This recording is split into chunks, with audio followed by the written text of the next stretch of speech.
45 seconds to 1994. It has been a giant year. 1994, we pause to look back at the events of a remarkable year. It was a year of change, a year of conflict, a year where bitter enemies of old took a new chance at peace. This is a year to be remembered. In 10 seconds, in 9, in 8, in 7, 6, 5, 4, 3. Happy 1994!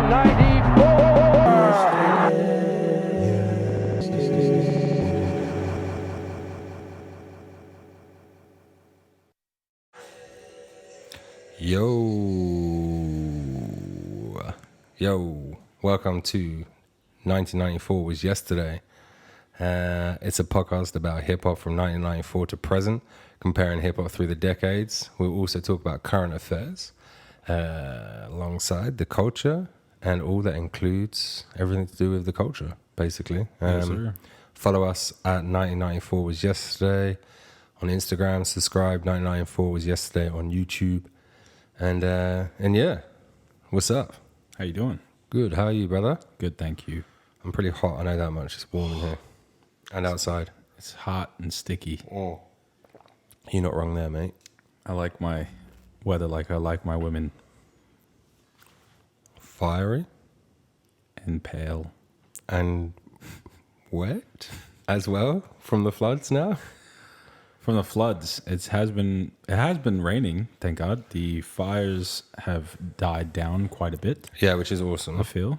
But the only thing I'd say with that is with that rain, it's relief for fires, but brings new problems of flooding. And then I just saw actually earlier today that there's massive hailstones, golf ball size ones down in Melbourne, and they're smashing back windows of cars. So one problem goes, and the Those other little one. weather vandals. Yeah, I know, right? So yeah, that's something. What else? Another thing that I saw was that the water will flood. It'll go into the rivers. It'll bring all the ash with it. Yeah. That ash then soaks up the water from the river and dries it out, and the fish are just flapping around, and there's tons of fish dying everywhere because it's washing in the ash. So it's like with one problem comes another problem. Yeah, unfortunately, there's again what to do. You know, I don't know. extreme weather conditions. Stay inside, make a sun-dried tomato with bacon and spring onion risotto like I did earlier today. That sounds delicious. Yeah, it was amazing. Shout out to Thermomix for making my life easier. Oh, is that the little thing you showed me? The spaceship thing, yeah. It's amazing. It's You just amazing. pop everything in there. It gives you the directions and boom, you're done. That's Sun-dried tomato, candy, maple bacon, spring onion, and Parmesan risotto. Made in 40 minutes by your boy. Wow. Yours truly. That's quite something, my man. Yeah. So yesterday, talking about things that were yesterday, Conor McGregor, Oh. or should I say Sunday, because this is obviously pre-recorded. Yep. But Sunday for Australia was Sunday afternoon, and obviously it was in Vegas in the evening, right? Yep. Yeah. Wow. That was, I've never seen in all my years. So for those who don't know, I've been quite a fighting enthusiast since very young. I dabbled in Brazilian Jiu-Jitsu. I trained in boxing for quite a while, along with kickboxing, Muay Thai style. Nice. So I've always loved fighting. I've always loved the sport of fighting. And I've never in my life seen somebody shoulder someone so hard in the face that they break their nose. Mate, we were we watched it at JP's house. Shout out JP. And we were there watching it there, and just goes in.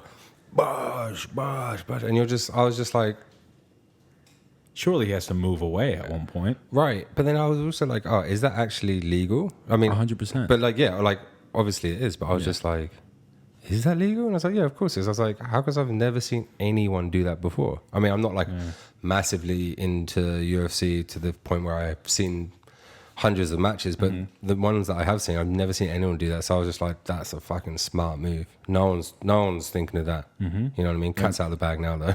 Yeah, well, if you look at the post-fight presser, they ask him they go, have you drilled that move over and over? And he goes, well, I noticed that when people throw the left hand, Donald dips under that side, which opens him up for a clinch. And because each clinch is on his left side, I can go with my left shoulder and start digging it into his face. And I was like, he planned that thing perfectly. The exact same thing that he did with Jose Aldo when he knocked him out in 13 seconds. That was amazing. He said, I'm going to dip in, Jose's going to extend, I'm going to bump back, and I'm going to catch him with a left because he leaves his left side open. Boom. Yeah, done.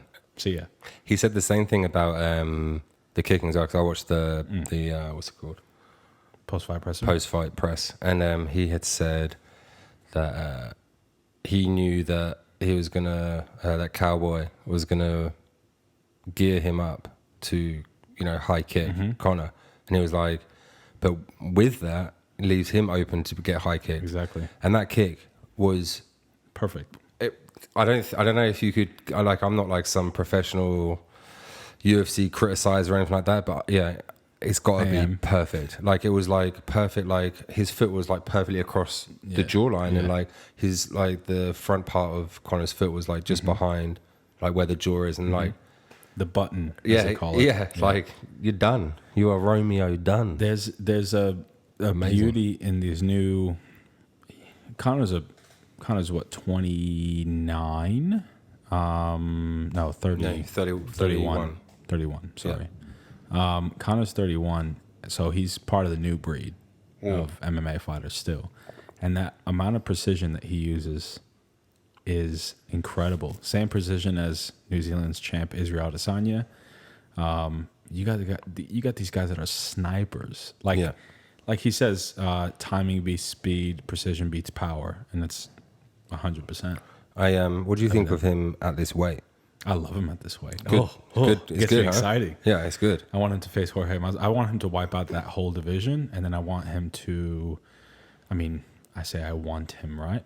I'd like for him to eventually fight at catch weight with Israel Adesanya. Have Adesanya move down to middleweight, and have him move up to middleweight and get even beefier. I don't that's gonna that'll be the biggest fight of all time, but that's not gonna happen for another 3 years. Well, I heard that that Conor has 4 or 5 more fights on his contract, and his contract is only like a year long, or however long it takes to do those fights. But again, after listening to that press conference, he was saying, which I was like, it's pretty good. Like he seemed quite humble in the fact, I've done. So sorry, let me start again. Someone asked him a question, basically saying, what happened with your last fight compared to now? And he was like, well, to be honest with you, like I had it all, both belts, champ, had all the money, had all the fame, just kind of just didn't really give a fuck. And he was saying with this fight, like he cared, and he was like more back to how it was when he started for the love. So, do you think from that maybe he'll extend his contract and carry on for the love, right? He doesn't need the money. UFC's not letting him go anywhere. Yeah, I don't think so. The boy makes so much goddamn money. It might be conspiracy theory, but I believe he's part ownership of UFC at this point. I'm positive he owns some kind of major stock in the UFC. Yeah, I'm pretty sure. I saw or read or heard or watched something that had said he was gunning for that executive position. Yeah, like some sort of because his whole claim is, without me, the UFC wouldn't be where it is now. I mean, yeah, it would have probably got there, but not as quick of a turnaround. And like you said, he makes so much money for them that it's just unreal. So I think it's safe to say that he definitely has something. Yeah, well, there's a list online that says, most things online can be bullshit, but it says here's a list of 23 people who own a greater share of the UFC than Conor McGregor. He earned $40 million in 2016. He earned reportedly $80 million just this fight alone with Donald Cerrone. Oh, really? $80 million was the purse. That's not including pay-per-view. That's not including sponsorship. And he got a bonus for it as well. And he got a bonus, which I think it's 50,000. It's nothing. Which is nothing. 60 G's or something like It's that. literally change. He coughs in a napkin. Yeah. That is worth 60,000. Yeah, it's Let's be real, man. But what do you think of the man Conor McGregor? In my eyes, he is one of the greatest mixed martial artists to ever live. There's no doubt about that. He is one of the most technical and precise and powerful fighters. Easily the best trash talker in the history of MMA.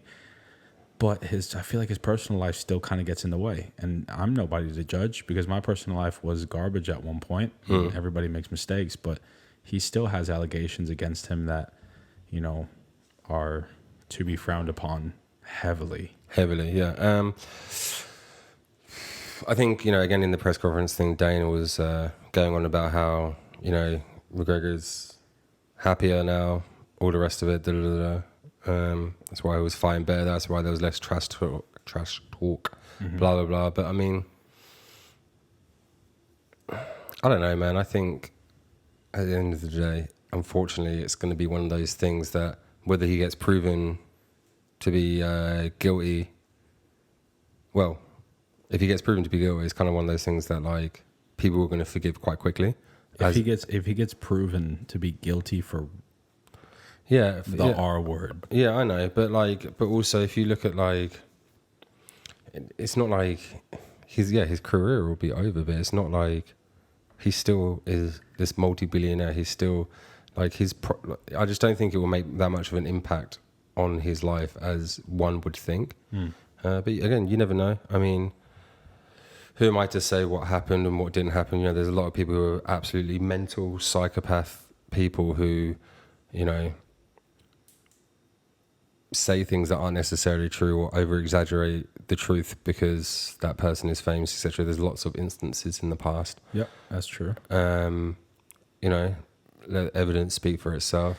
It's odd. It's odd though, because I have a friend from, if I'm not mistaken, he's from the same area as Conor, and he tells me all the news 3 weeks before it even comes out. Yeah, he goes, "Oh, this happened in Ireland during Conor's powder days," and he goes, "Man, oh my God, you can't believe this! Like this week, this and this happened. Some of my friends were there and they saw him, and look at this home video. This was video from somebody else's phone. Yeah, watching him run out of some like slummy ass place and all that stuff. And sure enough, 3 weeks later, the news picks it up and they go, this just in. And it's like, because he said news around Dublin travels insanely fast, especially if you're a celebrity. Yeah, definitely. So it's odd how, news can travel that fast, but people still go, oh, well, they haven't tried it. And apparently, according to my friend, is you cannot say that somebody is guilty unless you can't report on it whatsoever until they're actually tried and proven guilty. So you can't even say that this person is a suspected rapist. You can't even say that. Yeah, because then I guess he could sue for defamation of character if it's not proven.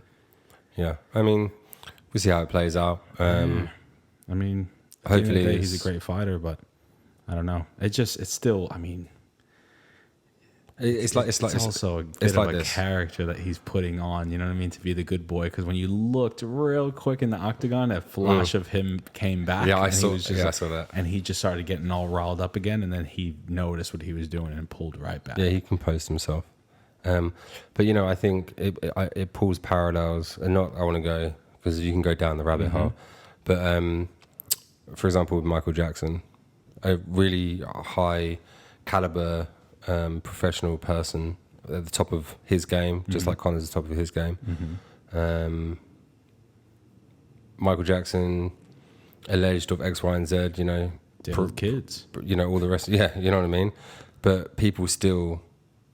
I mean, which one's kind of... Well, it's not about which one's worse. They're both as bad as each other. But the point I'm making is, during what I was saying before, is that, like, when you have someone who's of that caliber, there's always going to be people who are like, nah, that's bullshit. Like, that never happened. 100%. Doesn't matter if it's proved. Yeah. It's bullshit.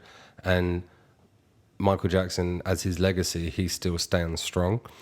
And for me, like, from my personal things, you know, I think what I think, but his music is always separate to the person. To the person. Right. Just like Connor, like I think his fighting and the way he is, all this sort of stuff, that personality, I think is separate to the person. No, I don't know what he's like behind closed doors. Maybe he's a fucking maniac, or maybe he's like just a chilled bloke who just, I mean, who knows?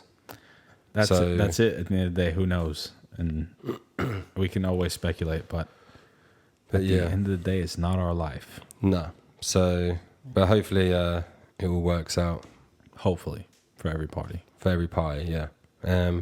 Someone who it didn't work out for, briefly, to sort of talk about, is old Prince Harry and Meghan Markle. They, I saw on some British newspaper headline, it was Meg Exit. That's quite Megxit? Good. Yeah, that's pretty funny. So yeah, but yeah, I heard that they were moving to Canada, and that's cool. Romeo done. That's pretty cool. I mean, people were slating. I actually had a conversation with someone who's a bit older than us last week, and they were like, "It's disgusting. Like, you know, he's supposed to be this person to do like a real royalist type thing." I'm not really into the royal family. I don't really care either way. It doesn't really affect me in anything that I do. But when it comes down to it, I saw a report, like he had mentioned about how on some interview or off the cuff remark, how, you know, his mum basically got killed by the media. He refuses to let the same sort of thing happen to his wife, which fair play to the bloke, man. At the end of the day, like, you know, fuck that shit. I would be exactly the same, man. Like, he's always going to be Prince Harry. He's got a high profile. He's got his Invictus Games thing. It's not like he isn't going to be able to earn money and all the rest of it. Like, he's all good. Like, he's chilling, and I don't think he needs to have any. His job doesn't need to be the Prince of England. He doesn't need that job. Like, he is that. That's it. Done. I'd like to be the Prince of England, though. How good would that be? I would like to be the Prince of Genovia. Genovia? Yep. Get Anne Hathaway to be my partner in crime. Obviously, keep my wife, but I don't know how that would work. I'm sure she wouldn't mind to be Princess of Genovia. Well, there you go. Anne Hathaway could just be Queen of Genovia. How about that? Perfect. I like it. How good was that movie? Did you ever see that movie? Yes. The Princess Bride? Princess Story? Princess Bride? The one based in San Francisco, right? Yeah. And there was a part 2 of it. I swear there was a part 2 as well. That nobody watched? Wasn't that English actress in it? Judy... Sound of Music. Over another. Yep. Judy Garland. Judy Gilmore. Nope. Definitely not The Princess Bride. That I typed that in. And it's a movie from 1987. What is it called? The Princess. Comment below if you know what the hell this movie is called, because I can't find out. Let me see. Anne Hathaway Princess. Judy something or another, right? Well, yeah. Princess Diaries. Princess Diaries. What an amazing movie. It's actually not that bad. If you haven't seen it, I know you're going to be like, oh, these motherfuckers. But it's actually not that bad. It's so good. Check it. And it's based in San Francisco, and San Francisco is sick. So I went through a stage where I really liked chick flicks. Like for a while, like teenage chick flicks for a while. I was obsessed with Breakfast Club, Pretty in Pink, 16 Candles. Let me tell you something. All that stuff. Breakfast Club is one of my top 5 favorite movies. So good. It's a cult classic. It's fucking sick. I can't even talk because it's that good. But yeah, I get you, man. Like, you know, I definitely love a rom-com every now and again, or like a chick flick. Like, you know, it's just easy to watch, and it's like it's a nothing type thing. Yeah, it's quite fun. I had a fat crush on Molly Ringwald too. I was little. Hell yeah. Well, if you know my wife, she's a pale redhead, and Molly Ringwald was a pale redhead. So I was into that style since I was young. Yeah, for sure. And I was just like, Molly stole my heart until my wife stole my heart. There you go. And then boom. Fun fact, did you know that Princess Diaries was produced by Whitney Houston? What? It says it right here. Whitney Houston. Let's see if it's the same one. You know how many Whitney Houstons there are in the world? Yes, it is the same one. Wow. So ain't that something? Old Whitney. Old Whitney. Rest in peace. Anyway, moving forward. So, IVY PARK and Adidas Right.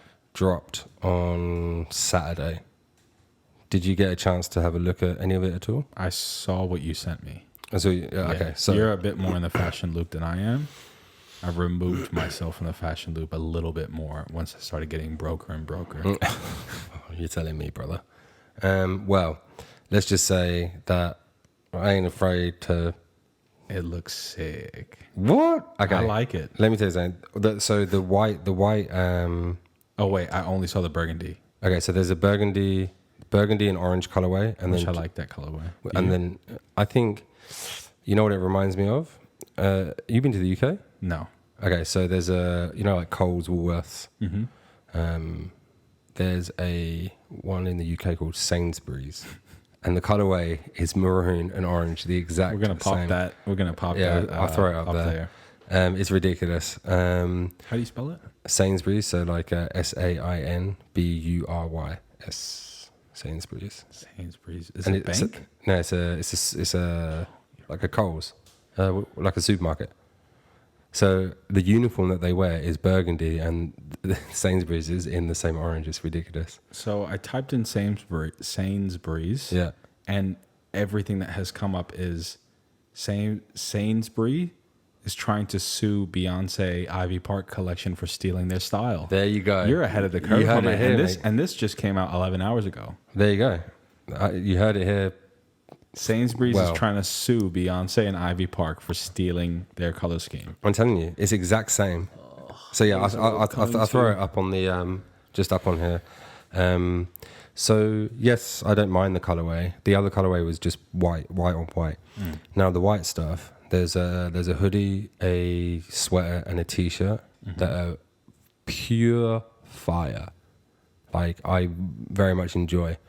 The burgundy stuff, the same thing. The hoodie, the t-shirt, and the oh no, sorry, they don't have the hoodie. The t-shirt and the sweater, fire. They have tights, like female tights. So most of into it, the tights? huh? You into the tights? I am, but in this collection, they're definitely female-oriented tights. They got like mesh vented parts. They're just very female-orientated. Which I think is sick. And then what's the other thing I liked? And then the Ultra Boosts. I liked them, and I liked the night joggers. Everything else in there, fucking garbage, right? Like the backless cap? Did you see that? Okay, so you know what's funny about that? I think that's garbage, and I showed Sophie, and so that Sophie's my partner, and she said that is so perfect because I always want to have a cap on, but I want to have my hair high up. So actually, Hey, we don't even know about that. I didn't even know that shit. So Sophie's ahead of the curve. so actually, logistically, that's actually quite a good garment item. But long short of it is, if you go on the Adidas website, at least the AU one, all the white stuff is sold out. Yeah, Are you on there now? yeah, I'm on there now. The white stuff is sold out. The only thing that's left is the orange and burgundy. Oh, that and then you they don't like. and then they have the all orange as well. Yeah, sorry, I forgot about that. Yeah. So they have a bra that is like a sports bra that's burgundy with orange stripes, which is sick as well. Like if I was a chick, I'd definitely be rocking that. But all the other shit is shit. And how about this for an unpopular opinion? And let me know what you think down in the comments, people. She is the wrong person to model it. Now, I know that's a thin line to walk across. I'm not gonna. I have a lot of really bad opinions, so I'm not gonna judge you for yours, if anything. But so let me explain where I'm coming from, right? So I think that when you see the images of her, don't get me wrong, I'm not like, oh, she should be this and should be that. I just mean specifically her as a model, her the way it sits on her, the clothes, specifically like the tights and the track pants, because of the way it just looks, the clothes sit on her really weirdly. And I think that, like, if I was of any sort of charge, I would maybe think maybe we should have more than one female representing a body shape. That'd be cool. So, like, by all means, like, man, if I had a clothing brand or like if I was collaborating with Adidas especially, like I would 100% want to be in the images, of course, and it's probably written in the contract. But I think I'd be smart enough to recognize that, you know what, it'll be good to have another body type within the catalog, just to show off how other people wear it, because Beyonce's body type is quite unique, Specific body type. right? And like, don't get me wrong, that's all good. And just, you know, really literate, that's all good. Yeah. Because, you know, people be wilding out about this type of shit. But I'm just saying, I think definitely should have given examples of other body types. And same with the guy who's in there is like super, super thin. And it's like, well, how do the clothes fit on like bigger guys and people who are more stocky and stuff and broader, you know? So That'd be a good idea too. Just getting 3 people. Yeah, done. 3 different sizes. A really, really big girl, a girl that's right in the middle, and then a really skinny girl. Yeah. With them all wearing the exact same models of clothes, so that you can see how you can style it if you're a skinny girl. Exactly. Because maybe those, I can't imagine, but maybe the pants that Beyonce fills out really nicely is not going to look as filling on a very skinny girl. Okay, so a good example is Reese Witherspoon. I know, came out of nowhere, right? She got sent a package from Beyonce, like a big box package. I don't know if anyone out in the world there saw it. But basically, she put on the jumpsuit that Beyonce wears. Yeah, Beyonce wears it really, really well. I know, contradicting what I was saying before, but for the most part, she wore this basically quite well. On Reese, it drowned her because she's quite a petite, you know, thinner person, body type, and like, yeah. So I think it would. It's also drowning on the guy. Yeah, I just see what I mean. So I'm looking at the one. Where I'll throw it up on the. You can throw the images up. There's one of Beyonce, and it curves with her body. Yeah. And then you have one of the guy, and it looks like he's wearing his older brother's pajamas. Yeah, exactly. It looks terrible. Yeah. So, I mean, I just think the whole direction of that was, you know, could have had. They should have got Kanye in there to at least fit them. Something. Not everybody could do it, man. I know I can't.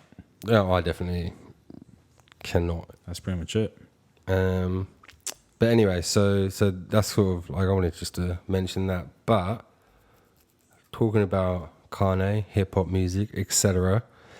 Mr. Slim Never Shady just dropped an album. Get me started. What was it called? Music to Murder 2. Music to Murder 2. That's an Alfred Hitchcock thing. Yeah. I read that. Yeah. Okay. Initial thoughts, mate.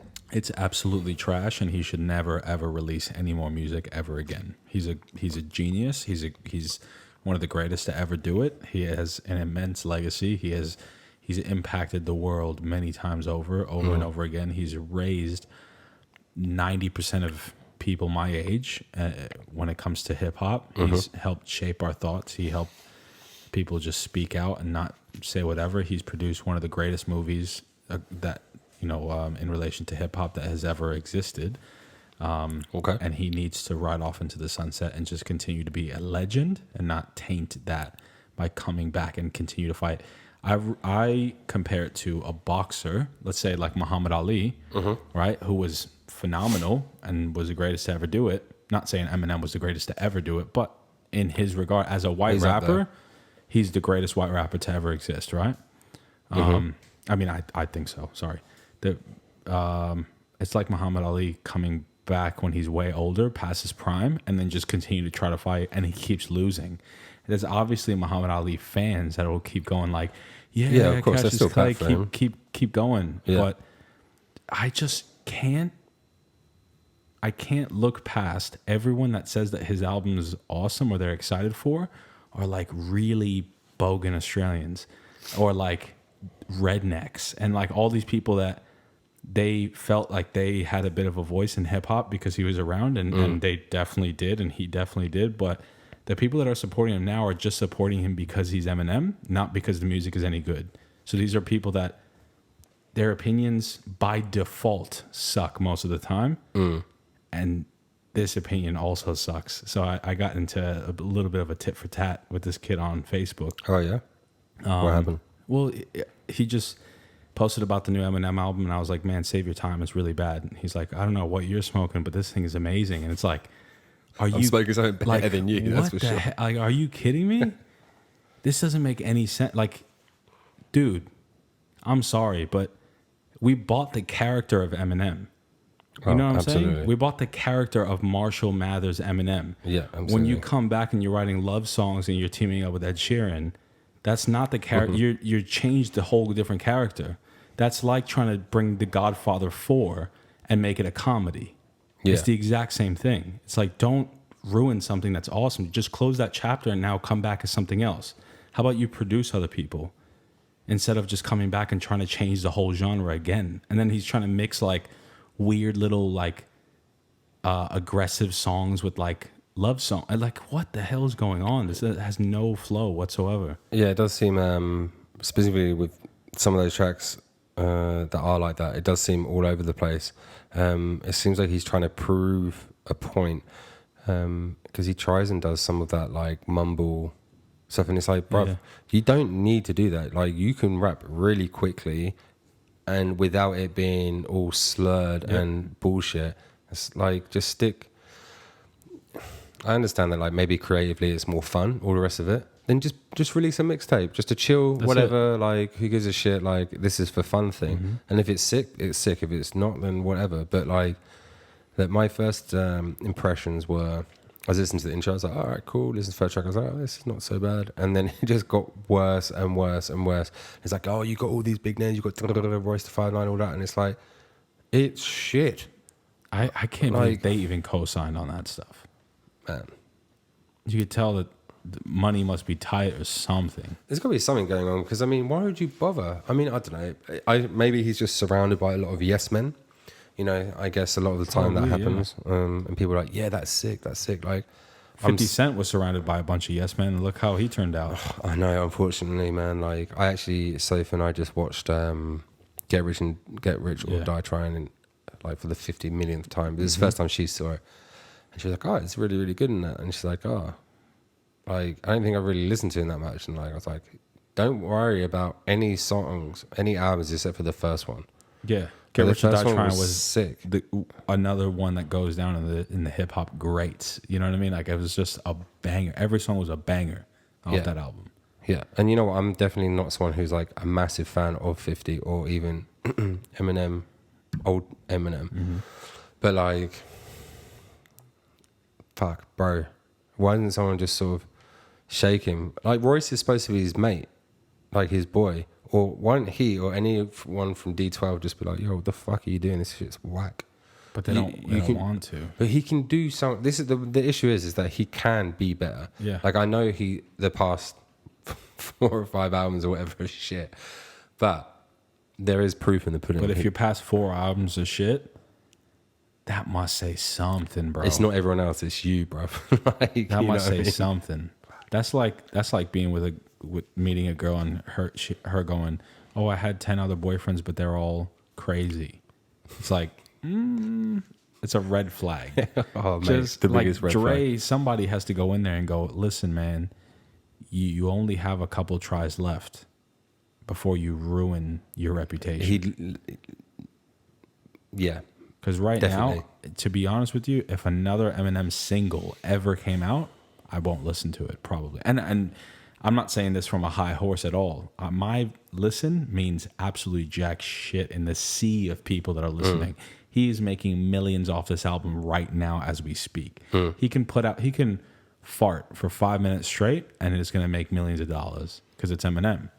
But as a fan and as a lover of hip hop, it's an insult to put out an album like that. Well, that's why it's like, you know, you have people like us who kind of stick to our decade-ish. You know what I mean? Like, we kind of stick to that 94 onwards bracket of like 94 to 2004-ish or whatever. You know what I mean? Like, we kind of stick back then because it's like everything is just... it's better as a whole, as a collective. Like, yes, there's obviously great things that have come out since then and all the rest of it. But as a collective, like, you know, that's why, you know, I think Eminem, his past shit is obviously doesn't even match up to anything he puts out now. It's like such on a high level, and that's the stuff that he first brought out. Yeah. I don't get it, dude.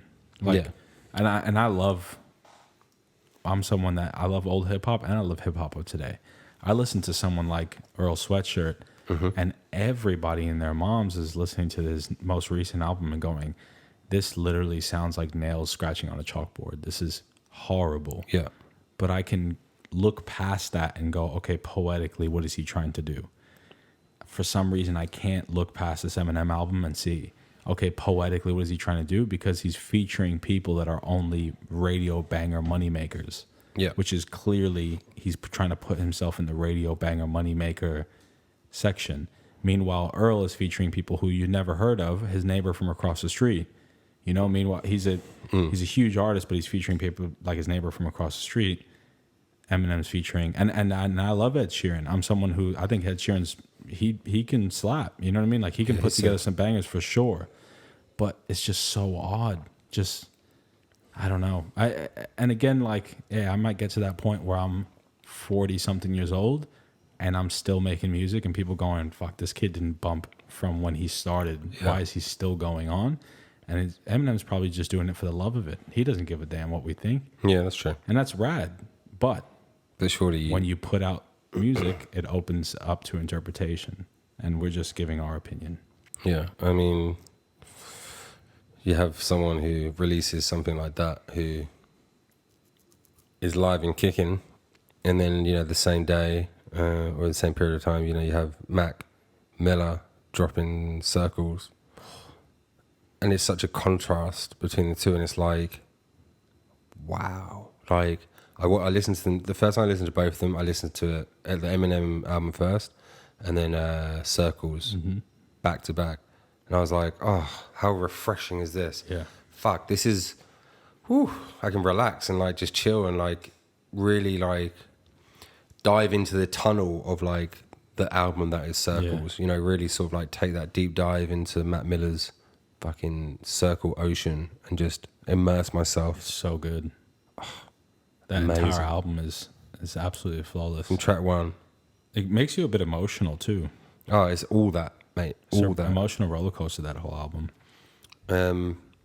Hats off to Mac's people around him that have managed to, you know, put that together, finalize it, and distribute it. Yeah, like, yeah, massive shout out to those guys, because, I mean, it couldn't have been easy sort of mixing that down and listening to him over and over and over again, remembering those sessions and all that shit. But what an amazing album. Let's wow, super impressed. Do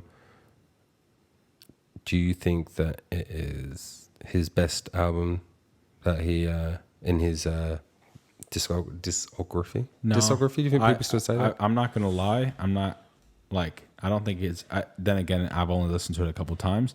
Things tend to grow on me and I go, oh my God, this is the greatest thing ever. Yeah. Not to go back, but when I listened to Earl Sweatshirt, some rap songs back in 2018, I thought it was 1 out of 10. Yeah. And now in 2020, I think it's 10 out of 10. And which is for me to sort of think any rap album is absolutely perfect and flawless. It's to take that album that I thought was garbage in 2018 and let it sink in over 2 years. And then now it's like I'm 2 years later banging it like crazy, singing out everything. Circles is definitely going to be an album that maybe I will consider to be his best album later on. But as of right now, I still think, like, with the features and everything on Swimming, and by features I mean specifically Thundercat, because he's my favorite bassist of all time. Second favorite bassist of all time. That whole album had you grooving from the moment that it started to the moment that it ended. So I think that he peaked in Swimming.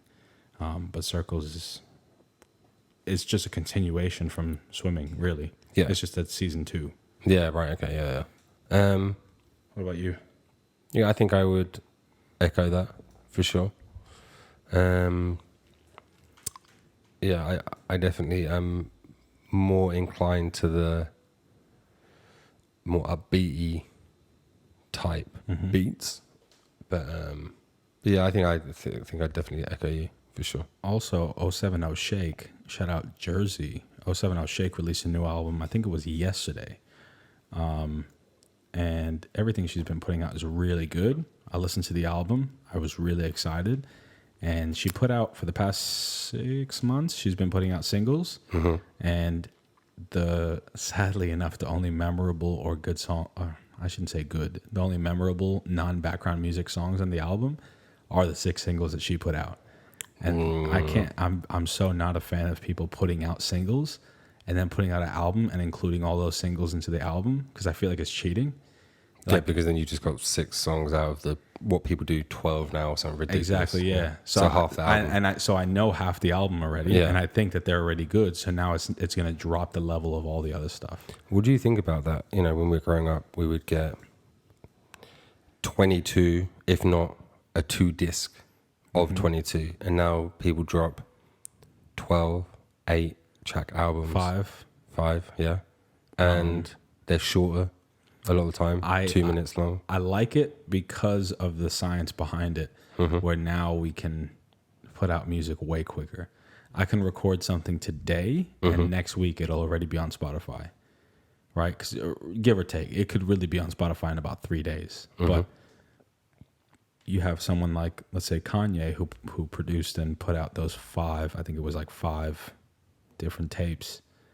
You know, you got Nas, you got Tiana Taylor, Pusha T, Ye, like his own Ye stuff, and if I'm not mistaken, maybe there was one more that I can't remember. But he can pop stuff out a lot more now. You know, people can pop stuff out 2, 3 times a year if they want to. I like people dropping singles. I think it's cool. I'd rather, instead of getting an album of 12, I'd almost rather get 1 single a month, like Frank Ocean's been doing it lately. Oh, okay, yeah. And just give me something new every month that I can look forward to, and I can bump over and over and over and over and on repeat. Because if your album, I'm not going to listen to the entire thing for, let's say it takes an hour to get through your album, and then to listen to it again. But the single, that only takes 4 minutes. Yeah. So I can listen to that on the 10 playlist. times a day. Yeah. And imagine the amount of money that they're getting from people just bumping that over and over. That's definitely, you're onto something there for sure. That's definitely the way forward. I think I actually really, really like that idea. Massively. Yeah. You good? Yeah. I'm just readjusting myself. So yeah, I guess massive fan of the new album. Yeah. Can I tell you what I'm not a massive fan of? What? Apart from the Eminem album? No, I don't know. What is it? So the other day, I was watching Ellen, and I saw the Black Eyed Peas perform their new song with some random chick. I wish I didn't tell you to tell me. It was horrible. Obviously, it was really horrible actually. God, why do they keep going? But do you remember Black Eyed Peas before Fergie, as in like when they were like a band? Yeah. Like original. Yeah. Fuck, that was so sick. Yeah. It was new. It was I remember it so vivid. Like I loved it, man. It was sick. I think my boy Ashley Edwards turned me onto it, and I was like, whoa, this is fucking sick. Because I think before that I'd only listened to sort of like hip hop that was produced as opposed to like live hip hop. You know what I mean? Yeah. Or maybe it was, but I didn't realize, or some shit, whatever. Yeah. Fuck, man, amazing. And then they got that Fergie chick into their band, and yeah, all right, maybe for money wise they did relatively well, which is okay.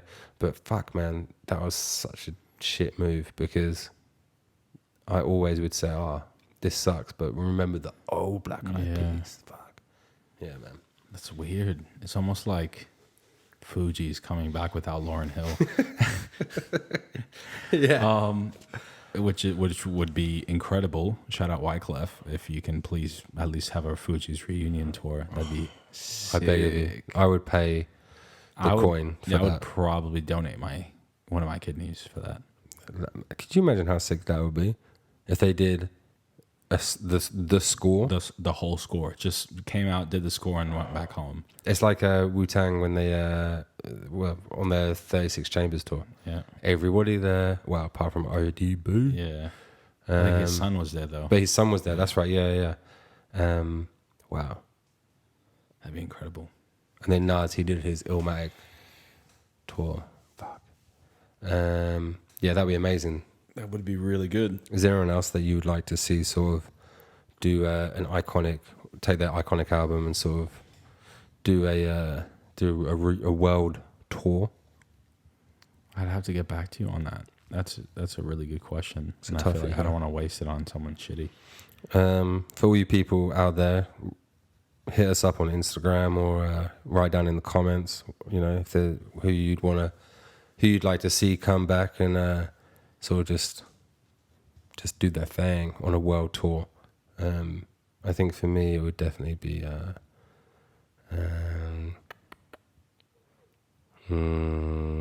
It's hard, right? You don't want to waste it on somebody. You know, you know who you know what I would do? I'd have KRS-One, everyone who features. I know it's a bit hard because Scott LaRock is not alive, but everyone who features on the Retrospect album, which actually is just like a collaborative, like a mixtape type album thing. But I'd have every single one of those songs being performed with all the people who featured. Yeah, cool. I think that would be my shit for sure. Or I'm gonna stick with that one. Yeah. I think I'd go a completely opposite direction. Couldn't it be someone that's still making music today? Yeah. It's just one of their, let's say, old albums. I'd want Frank Ocean to come to Australia and play Blonde from start to finish by himself and just have the stage, all the pianos and everything around him, and he just goes to every little station and he does what he's got to do, and he doesn't cancel the tour, and he doesn't get sick or anything like that, and he actually comes and he actually plays, and that'd be incredible. That would be at the Opera House. Where else? Like it has to be that limited amount of people. You know what I mean? But it has to be that good quality. Because he could sell out 4 stadiums if he wanted to, full of people that are desperate to see him because he's canceled so many goddamn times. But yeah. What are you up to later today? What you got in the books this week? This week, more work, and then hopefully having a baby. So that's on the cards. How sick. I know, it's crazy. So yeah, hopefully doing that. Well, I imagine definitely doing that. We're past the due date. Congratulations. Thank you very much. So definitely doing that. Alongside that, not a whole lot. What about you? House hunting, working. You're coming house hunting with me later. Yep, that is correct. Or in about a couple minutes or so. But overall, I think making music. I'm working on an EP called Kansas. So that's going to be really fun. I don't know when it's going to come out, and I'm not trying to rush it. I'm trying to just make things good. It's going to be featuring Brad Davies out of New Zealand, LB, another rapper out of Auckland, New Zealand, and I'm going to try to get a couple more established features on. And we'll put out this EP called Kansas, which is going to be fun. I like the name. Thank you. I named it literally for no reason. I was just like, I just want to name it Kansas. Yeah, that's sick. That's some of the best things come for no reason whatsoever. Are you producing it all as well? Everything from start to finish is produced by yours truly. My first project that I've ever fully produced and is going to be released, recorded, and everything by myself. Before I used to work with other producers to get their beats and all that kind of stuff. And now you'll be able to hear a little bit of my soul throughout everything. Yeah, so it's sounds dope. Yeah, it's going to be real fun. So that's all I'm working on this week, really. And that's about it. What's on in Sydney this week? What's doing? Well, I can tell you. Actually, starting off on Thursday, randomly, we got Laura Andallo, and she's sort of like an R&B artist, and she still does R&B but over trap music, Cool. which is different. It's kind of cool. So she's got a mixtape launch at Frida's. The mixtape's called For Her. So it launches at Frida's at 8 p.m., which is in Chippendale. Where is it? We'll put the address. Yeah, it's just next door to the Gladstone. So for wherever you know where Gladstone is, just down. It's like across the street. Oh, awesome. Like a store down from there, down like a little alleyway thing. It's a sick little venue. So yeah, shout out to Laura Andallo. And then on Friday we got Hip Hop Fridays after work drinks at the Carter, which is in the city. It's in Darling Harbour, I believe. Marquis Saturday, hosted by ASAP Rocky. Ooh. Yeah, which In the flesh? Yeah, apparently it's in the Star Casino. Oh, so you gotta have to pay money to go in. Yeah, that one's a cost. It didn't. I tried to sort of read up about it, and like it was super vague. So I don't really know what it means. Hosted by ASAP Rocky, but apparently the man's going to be there, so that's something. Yeah, cool. Probably rocking that new ASAP Yams chain that old mate Drake hooked him up with. Taylor's Friday night mixtape at Republic Hotel on Pitt Street, which is like a rooftop bar. I'm pretty sure I've been there before. I can't remember what it was called, but I'm pretty sure I've been there before. You had to walk through like an Asian restaurant. That's really weird. Oh, cool. But yeah, sounds dope. And then we got Flying Lotus at on Friday Theatre at 8:15. Yeah, my boy's going. Yeah, I can't afford it. It's $80. That's not too bad. That's not too bad to see a legend in the beat scene. Speaking of beat scene, hit us up if you know of any beat related, crews, clubs, scenes in Sydney. I know LA has a gigantic beach scene, which is awesome. But in Sydney, I can't seem to pinpoint any specific underground, low end theory sort of vibes. Yeah. And if we need to make it, then let us know. Yeah. And we can get something sorted out and get some really good Sydney producers to show their shit and get everyone united. Absolutely. And that's the same with if you've got like a gig or a show or whatever going on that's, to do with hip hop related things, just hit us up in the comments, slide into our DMs, let us know, and we can, shout it out. You know what I mean? 100%. And then Saturday, we have R&B, hip hop, and old school at the Carter. Nice. Homemade, hip hop, R&B, and house, which is something. The venue is in Darling Harbour. I think it's called Home, the venue. Yeah, I haven't heard of it, but yeah, cool. I think it's something like that. I don't know. Google it if it. I could be wrong, but I'm pretty sure that's what I read.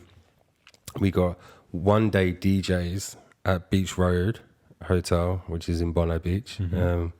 So one day DJs is comprised of Joyride, Aidit of Horror Show, Ralph of Jackie Onassis, and Nick Loopy of Spit Syndicate. So basically, apparently, if you don't know, they were handpicked to open up Drake on his Australian stadium tour, which is pretty cool. Right. And then the one day DJs apparently are widely regarded as Australia's premier hip hop party crew. I know it's been going on for a while, the one day thing. I've actually never been myself, but a few of my mates have gone and it's pretty fire. So defo check that shit out.